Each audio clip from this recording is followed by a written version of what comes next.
I've become a big fan of dumplings, Tim. Me too. Yeah, they're pretty good. So we're going to make a beautiful mushroom dumpling in a broth today that's got lovely flavours through it from soy, garlic and ginger.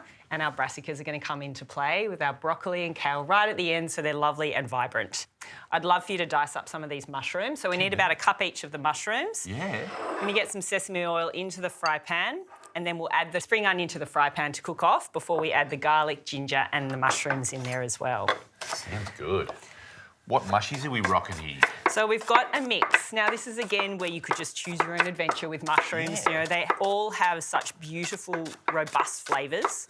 But I've gone with more traditional Asian being shiitake mushrooms and then added in, you know, old faithful button mushrooms in there as well. Yeah, nice one. Pick those out there. Really, we should try and broaden our mushy usage. I mean, there's so many amazing different types of mushies out there.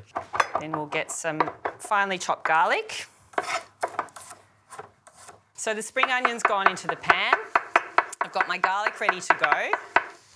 Then we're going to finely grate some ginger as well. Can you pass me the microplate? Ooh, can do.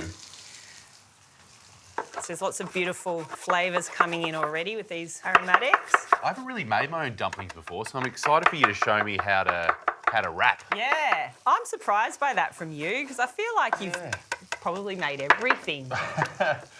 Yeah, well, I'm more like I love Japanese-style cooking, but I don't cook a lot of it at home, so... Yeah.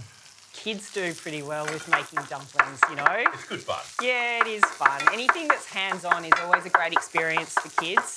And we all know when kids are involved in the cooking process, they're more than likely to want to eat it. Be more experimentative, yeah. So we'll let those fry off for a minute, then we'll get our mushrooms, garlic and ginger into the pan. I'm also going to finely slice some of this Chinese cabbage or wonton cabbage to pop in there as well. Once all these ingredients have cooked off, you want a lovely caramelisation on the mushrooms in particular. We're going to cook them off and then let them cool down so they're ready to pop into the wonton wrappers because we don't want those to be hot. We want to make sure that the mixture has cooled down so we can wrap them with these.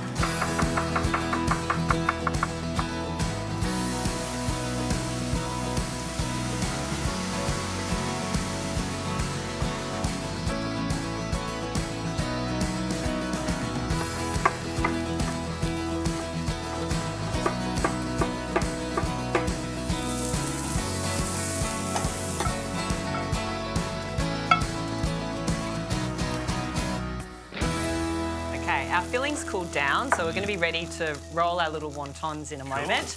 And I've got the first ingredients for the broth happening. So there's garlic and ginger in the pan with some sesame oil. And then we need about 6 cups of stock. So this is a chicken-style stock.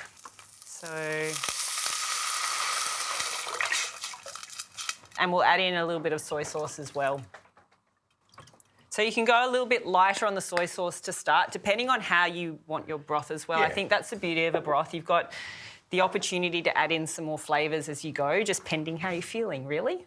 So we'll add in the shallot, spring onion, however you want to go, into the broth, and then we'll bring it to a simmer while we roll our little dumplings. Fantastic. Okay, Tim, there should be a little bowl of water over there as well because you want to have some water on hand so that you can wet the edges of the dumpling wrappers and glue them together. That's really important. Then grabbing your dumpling wrappers. These are just a really simple wonton wrapper you can buy in the supermarket. If you do buy them, you want to use them within a couple of days. And then almost a tablespoon worth of the filling into the dumpling wrapper.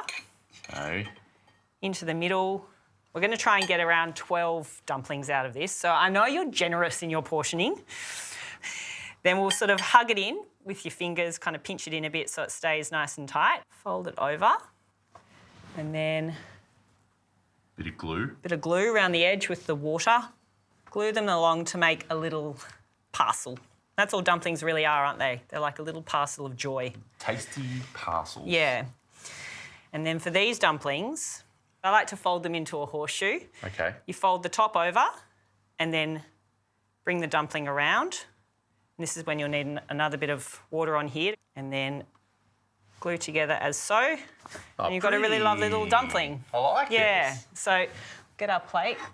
I can't promise mine will be as pretty as that, but I'll give it a crack. I think you'll have a lot of success with these. They're right up your alley.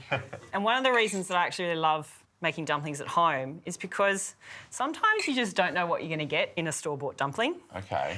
For me, I really love vegetables in my dumplings, and you often see a vegetarian dumpling, but there's like a mince in there, like a mystery meat mince. Well, it's not mystery, it's pork, but I just want a veggie dumpling. Yeah. So that was the inspiration of starting to make dumplings at home myself, is that I can have a bit more control over the ingredients going in.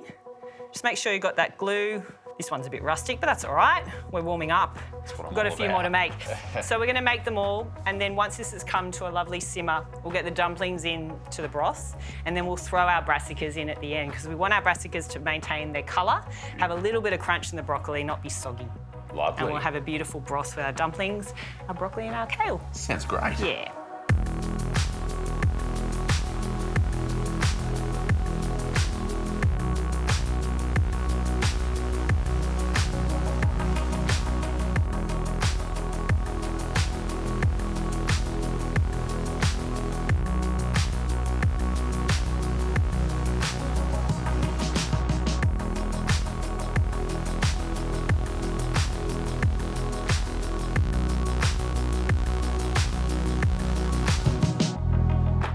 This is all ready to go. There's a beautiful aroma of the garlic and the ginger. You can see a beautiful pop of colour from the kale and the broccoli as well. I think this will bring you, anyone, but especially you, back to good health. Good. So we'll spoon that broth in, put it down so you can see. I mean, the mushroom and the dumplings in and of itself is a great way to get nutrition in. Look at that beautiful broth.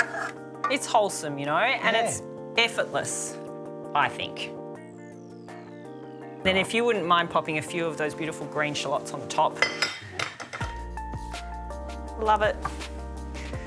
So that, my friend, is a delicious broccoli and kale broth with a mushroom dumpling. You ready to try? I can't wait. Thought I'd give you some chopsticks just to mess with you a bit. Yeah, I need You don't practice. need chopsticks. You don't need chopsticks. You can No, go straight in with a spoon, friend. Here I Oh, wait! go. Oh, look at that. He's I'm come going through in. with the I'm goods. going in. Yum. That filling is fantastic, and the way you poach the dumplings in the broth just makes them so flavourful. That broth, Jack, I could just have a big mug of just of that broth. It's good, isn't it? I already feel more Feel energised. happier? Yeah, that is an absolute winner, Jack. I love that. Well, I look forward to you making it at home. I will. Enjoy.